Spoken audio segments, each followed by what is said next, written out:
When you grow up in a family where love is currency, you quickly learn how little you're worth. That's how it was for me. My parents had 2 daughters, me and my sister, Emma. And from the moment we were old enough to talk, the world revolved around her. She was the golden one, the favourite, the miracle child, the one who could do no wrong. Everything she touched turned into applause. Every mistake I made became a family meeting. When Emma was 5, she painted a flower on the living room wall. Mum called it art. When I accidentally spilled juice on the carpet, Dad yelled so loud the neighbours heard. That's when I realised in my house I wasn't a daughter. I was a comparison. I used to think if I tried harder, got better grades, cleaned the kitchen, made dinner, maybe they'd notice me. Maybe they'd see I existed. But it never worked. Emma would walk into a room and suddenly I'd become invisible. She didn't even have to try. She just smiled, and they melted. By the time we were in high school, she had her own car, her own allowance, her own little world that revolved around her comfort. I, on the other hand, was the one who had to share a room, work part-time, and make excuses for why Mum and Dad couldn't come to my school events. They were always busy, which meant busy helping Emma prepare for something more important. I remember the night that broke me. It was the night of my senior award ceremony. I'd worked my heart out that year, graduated with honours, got into my dream college. I didn't expect a standing ovation, just for them to show up. But the seats next to me stayed empty. When I got home, the house was full of laughter. Emma had gotten a modelling gig, her first big break, as Dad proudly said, handing her champagne like she was some kind of celebrity. They didn't even ask how my night went. I went to my room, locked the door, and cried so quietly the pillow muffled my voice. That's when something inside me broke. Not just sadness, something colder. A seed of resentment. And from that night it started growing roots. The funny thing about being invisible is, people forget to hide their secrets from you. They say things in front of you, thinking you're too unimportant to matter. That's how I learned things, small details. Conversations they thought I didn't hear. Like the fact that my parents were draining their savings to pay for Emma's dream, a fashion degree in New York. They didn't tell me because they assumed I'd understand. Because I wasn't the type to make it big anyway. They thought I'd settle. Maybe marry someone average, stay close, live quietly. They thought wrong I didn't confront them. I didn't yell, didn't cry, didn't ask for fairness. I just started building my exit. I accepted a scholarship far away, one they didn't even bother to ask about, and I left that house like a ghost. They didn't even come to drop me off. Emma had a photo shoot that day. For the first time, I was free, but broken in 1,000 pieces. I tried to forget them. But pain doesn't leave quietly. It waits, it watches, and someday it demands to be repaid. Years passed. College turned into a job. I built a quiet life for myself. Not glamorous, not flashy, but peaceful. I worked in marketing, moved into a small apartment, saved every penny. While Emma's life was all over social media, designer bags, brand deals, exotic trips, mine was the complete opposite. I wasn't jealous. Not anymore. I was calculating, because one thing about people who live for attention, they burn out fast. And Emma? She was the kind of fire that burned everything around her, even the people who fed her flame. I started following her career silently. Not as a sister, but as an observer. Her perfect life had cracks. She wasn't managing her money. Her deals were shaky. And her brand? Built on borrowed confidence. Meanwhile, Mom and Dad were drowning in debt. They'd spent everything to keep her image alive, because that was their legacy. Not love, not family. Just her. I waited. Then one day an opportunity came, like fate handing me the match to the pile of dry wood they'd built. My company got a new client, a luxury brand looking for social media influencers. Guess who one of the applicants was? Emma. I stared at her name on the list, the same name that had haunted me since childhood. And I smiled for the first time in years. The universe has a wicked sense of humour. I didn't plan revenge that day. But the thought wouldn't leave. Maybe it was time for the forgotten daughter to finally be remembered. I still remember that call from my mum a few weeks later. Your sister's coming to your city for a brand meeting. You should help her, sweetheart. She doesn't know anyone there, sweetheart. That word almost made me laugh. The last time she called me that, I was 10. I said yes. Because revenge doesn't always come with anger. Sometimes it comes with a smile. When Emma texted me the day she arrived in my city, it felt like a ghost walking into my life again. Her message was short and sweet, the kind that tries to sound humble but drips with pride. "Hey sis, I'm in town for a big brand meeting. Mum said you might know the PR people. Let's catch up." I stared at that heart emoji for a long time. It wasn't love. It was entitlement. The same heart she used when she wanted something. Still, I said yes. "Sure, let's meet." Because this time I was the one holding the cards. She arrived at the cafe 15 minutes late, as always. The kind of late that says, "My time matters more than yours." When she walked in, heads turned. She was beautiful, I'll give her that. Polished, confident, wearing designer from head to toe. "Wow," she said, hugging me like we were lifelong friends. "You look good. You've really grown into yourself."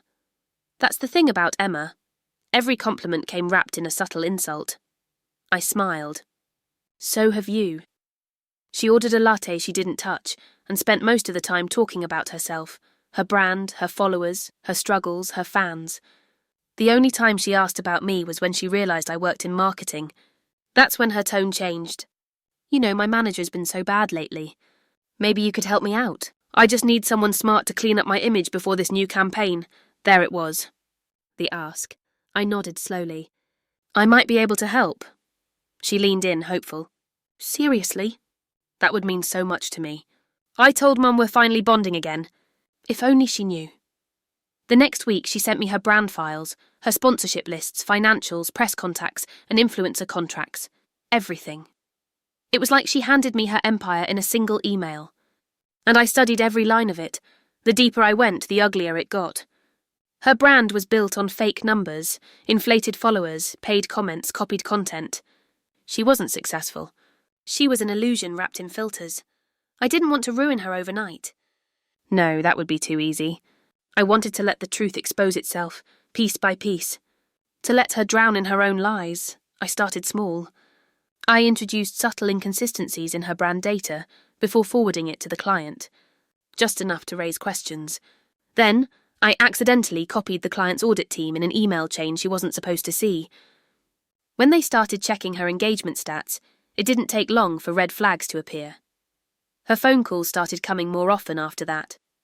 First worried, then angry. "They're asking weird questions about my analytics. Did you say something?" I pretended to sound confused. "No, not at all. Maybe they're just verifying everything."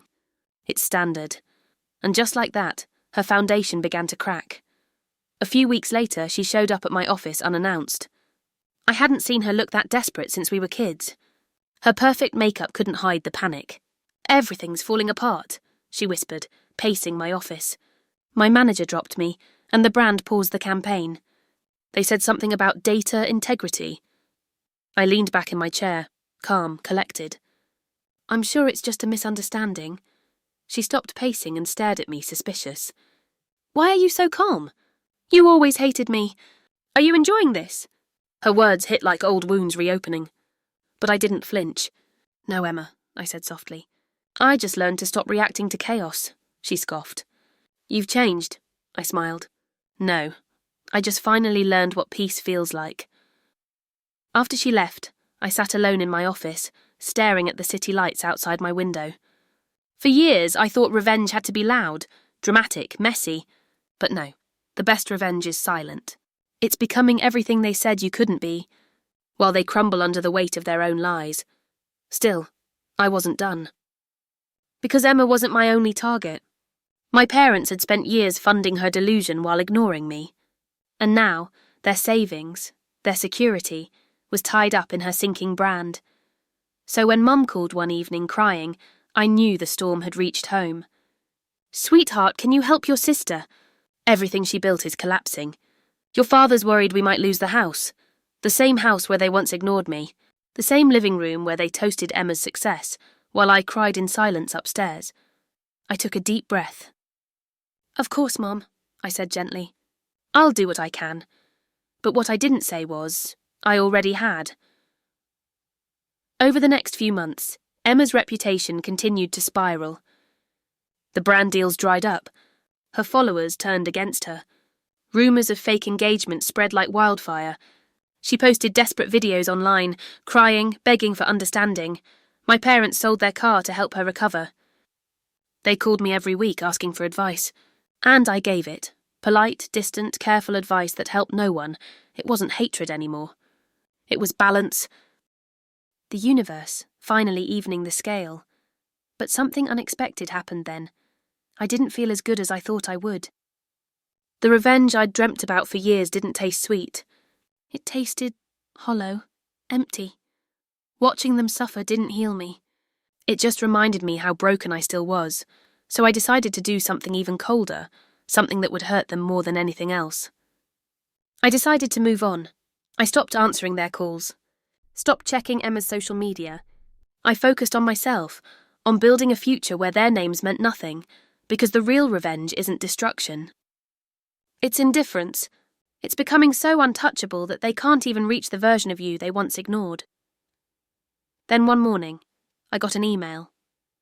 From Emma. The subject line was simple. Please, I need to talk to you. And that's where everything changed.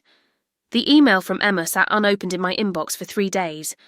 I kept staring at it, hovering my mouse over the subject line, my heart caught between curiosity and the cold satisfaction of ignoring her. But something deep inside whispered, "Open it." So I did. It wasn't long. Just a few sentences.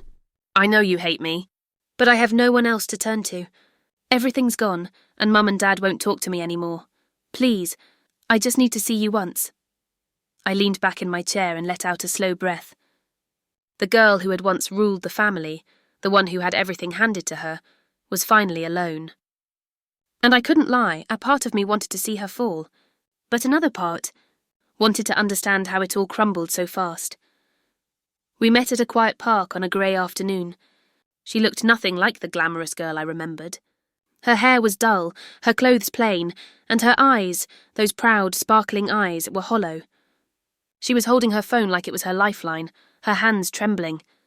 "Thank you for coming," she said softly. I nodded, keeping my distance. "What happened, Emma?" She laughed bitterly. "Everything? My sponsors pulled out. The tabloids got hold of my fake numbers. My name's a joke now. No one will hire me." She swallowed hard, voice breaking. "Mom and Dad mortgaged the house for my business. Now they're blaming me for losing everything. They barely answer my calls." I stared at her, the anger I'd held for years flickering under the surface. The parents who once called me a disappointment now treated their perfect daughter like a burden. It was poetic justice, but the poetry didn't make me happy. It just made me tired. She looked at me with red eyes. "You work in PR. Can you help me fix this? Please. I'll pay you back someday." I thought of all the years she'd made me feel small, of all the times she got praised for simply existing while I was told I wasn't enough. And now she wanted my help? I met her gaze, calm and cold. "Emma, not everything can be fixed with a new image. Sometimes you have to live with what you created." She looked down. "So that's a no." I hesitated.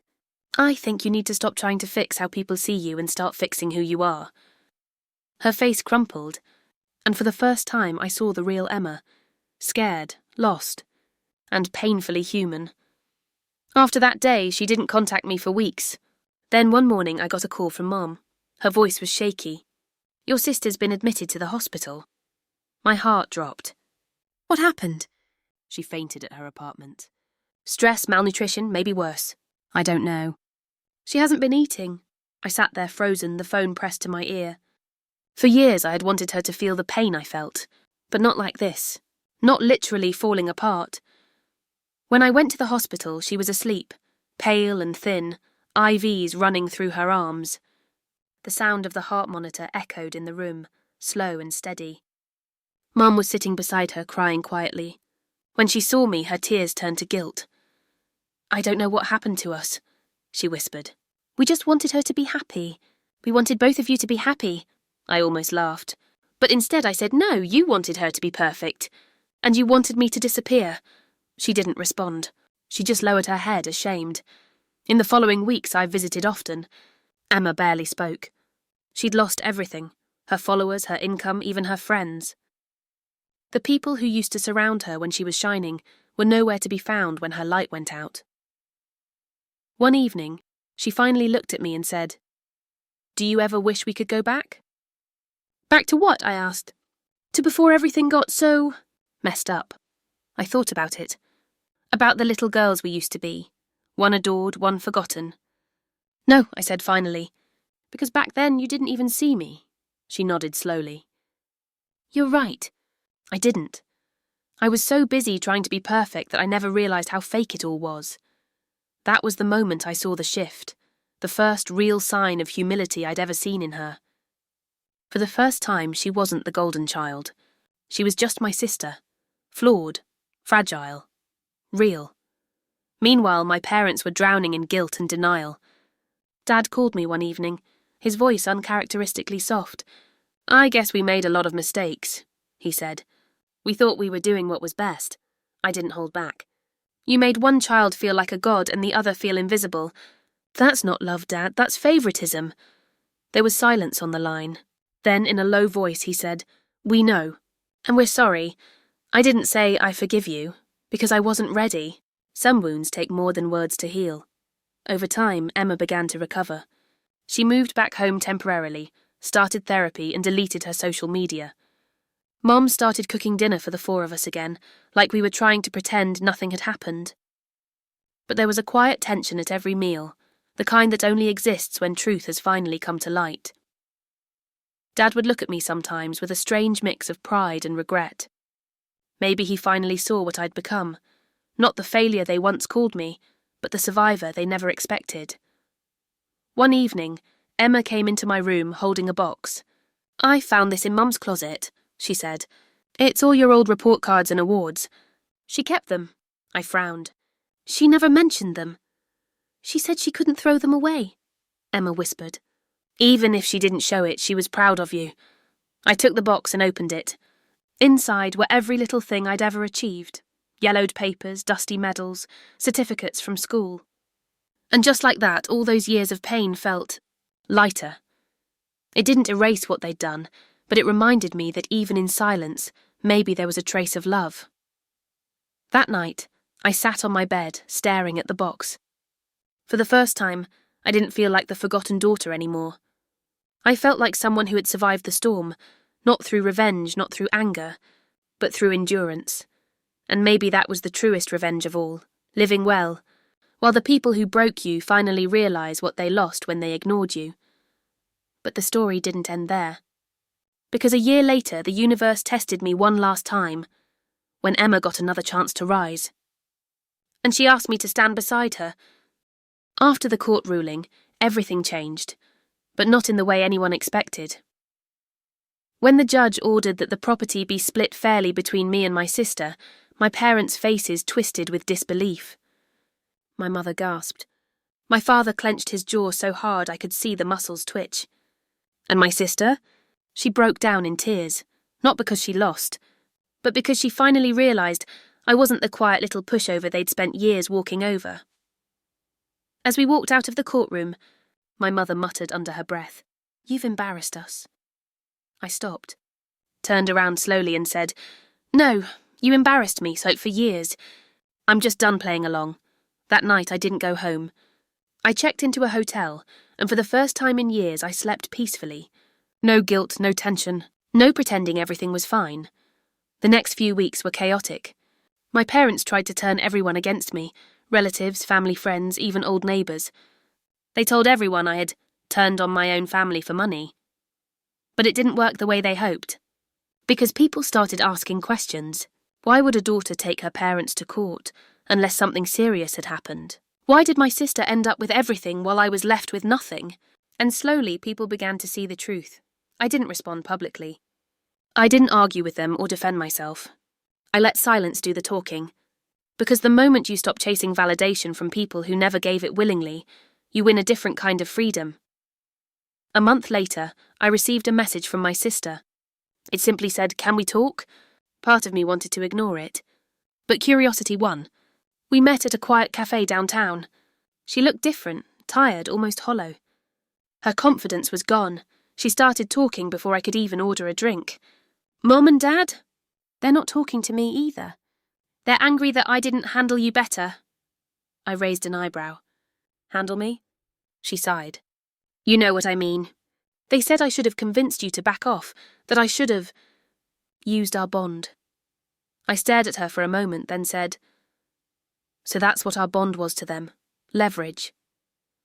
She looked down, ashamed. I was the favourite, but it came with a price. I did everything they wanted. I followed every rule. But it never felt like love, it felt like a contract. That was the first time I felt something other than anger toward her. Pity. We sat there for hours, talking about everything we'd both endured, the manipulation, the guilt-tripping, the way love had always come with conditions. When we finally left, I didn't forgive her completely. But I saw her as human again, flawed, controlled, just like me once. In the following months, I focused on rebuilding my life. I moved into my own apartment, small, quiet, and completely mine. I started painting again, something I hadn't done in years. My art started selling online, and I began saving up for my own studio. Then one evening, out of nowhere, my father called. His voice was quieter, older somehow. Your mother's not well, he said. She's asking for you, I froze. It had been nearly a year since the court case. I didn't know how to respond. But a part of me still cared, not out of obligation, but out of humanity. I went to see her the next day. She was in bed, looking frail and smaller than I'd ever seen her. When she saw me, tears filled her eyes.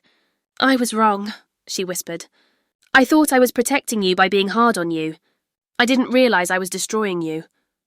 Her words hit me harder than I expected. I didn't cry, but something inside me softened. I don't hate you, I said quietly. I just had to save myself. We didn't have a dramatic reconciliation.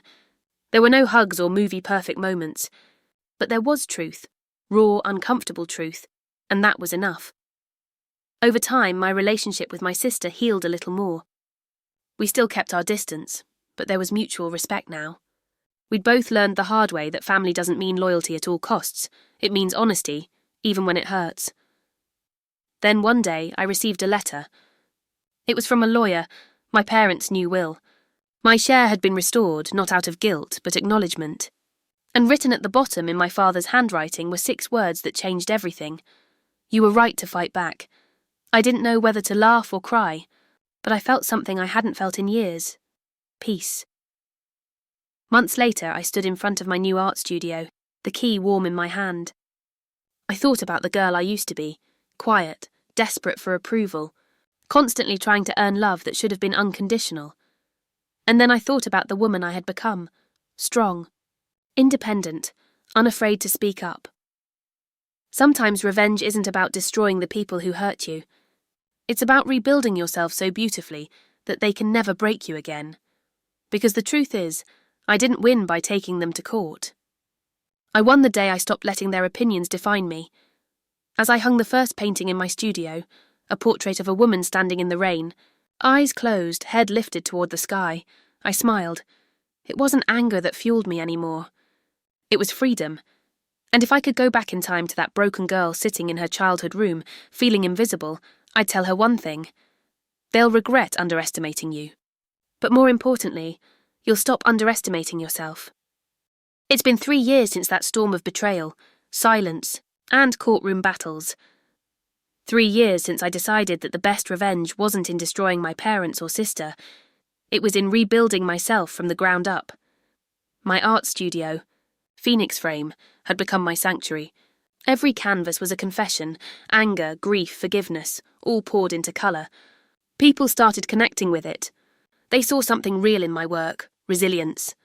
The same people who once whispered about that family drama were now attending my exhibitions, posting pictures of my art online, calling it powerful, honest, alive. It's funny, isn't it? The same world that mocked your pain will later applaud your strength once it becomes beautiful enough to display. But I wasn't painting for them. I was painting for her, the girl I used to be. One morning I received a letter, hand-delivered, not emailed. It was from my sister, Claire. The handwriting was shaky. I hesitated before opening it. I've been thinking about everything we went through, about how they made us compete for love, like there was only enough for one of us. I'm tired of carrying their expectations. I'm selling my share of the property. I want out for good. I don't want what they built on lies. I want peace. Maybe that's what you found first. I folded the letter, smiled and whispered, "Finally." A week later, Claire came to visit the studio. She looked at the walls covered in paintings, a lifetime of emotions, each stroke born from something they never gave us. Truth. She stood silently, then said, "You turned pain into art. I turned it into silence. Yours was healthier." We laughed. It wasn't bitter this time. It was understanding. She told me she'd started therapy, cut off contact with our parents after they refused to accept her decision, and moved to a small town where no one knew her as the favourite daughter. She said, "You taught me something, you know. I used to think love meant obedience. But it doesn't. It means seeing someone, really seeing them, even when it's inconvenient." For the first time, I saw her as my sister, not my rival. When she left that day, I felt something settle inside me, like the last piece of a puzzle finally in place. But life wasn't done testing me. 2 months later, I got a call. My father had passed away suddenly. I didn't cry. I didn't even know how to react. There were too many emotions tangled together. Sorrow, relief, confusion. My mother called and said, "He wanted you to have something. There's a letter." I hesitated for days before reading it. I didn't understand you until I lost control. I thought love meant authority. I see now it meant listening. "You were the only one brave enough to defy me. I'm proud of you, even if I never said it." I sat in silence, staring at the paper. The man who once told me I was ungrateful had written those words. Sometimes closure doesn't come from apologies. It comes from finally realizing you never needed one. After that, I decided to do something I never imagined. I started a mentorship program for young artists who came from difficult homes. I called it Canvas of Second Chances. I'd sit with them, listen to their stories, about parents who dismissed their dreams, families who told them they'd never make it. And every time I told them the same thing, "You're not broken, you were just trained to doubt yourself." One girl, maybe 19, came to me one day after class and said, "You sound like you've been through it too." I smiled. More than you'd think. Helping them healed me in ways I didn't know I needed. I realized that revenge, real revenge, it isn't about payback. It's about redemption. Turning everything that was meant to destroy you into something that helps others survive. One evening, as the sun set behind my studio, I stood by the window and watched the light fade into the colours of dusk. My phone buzzed. A message from Claire. "Mom's asking about you. She says she wants to visit." My stomach tightened. I wasn't sure I wanted to reopen that door, but after a while I replied, "Tell her she's welcome. But this time, she meets me as who I am, not who she wanted me to be." A week later, my mother walked into my studio. She looked around, at the paintings, at the students chatting softly in the back, and then at me. "I don't recognise this place," she said. I smiled. "That's the point. You were never supposed to." She looked older, fragile, her pride dimmed. "I didn't come for forgiveness," she whispered. "I came to see what I couldn't see before." We stood in silence for a long time. She looked at a painting, one of a girl walking away from a burning house, holding a small flame in her hand, unafraid. "That one," she said softly. "It's you, isn't it?" "Yes," I replied. "It's also who I became because of you." She nodded slowly, tears in her eyes. "Then maybe I did one thing right." I didn't answer. "I didn't need to." Some moments don't need words. They just need to exist. After she left, I sat down at my desk and opened a fresh canvas. I began painting again, this time not from pain, but peace. And as I painted, I realised something powerful. The greatest revenge isn't in proving them wrong. It's in living so fully, so freely, that they can't define you anymore. I looked around my studio, filled with laughter, creativity, and hope, and thought about how far I'd come from that scared little girl craving her parents' love. Now, I was the woman who gave love freely, to herself, to her art, and to those who needed it most. And maybe that was the real ending I'd been searching for all along. Not one of anger, not one of payback, but one of peace, because the fire they lit to destroy me. I used it to light my way,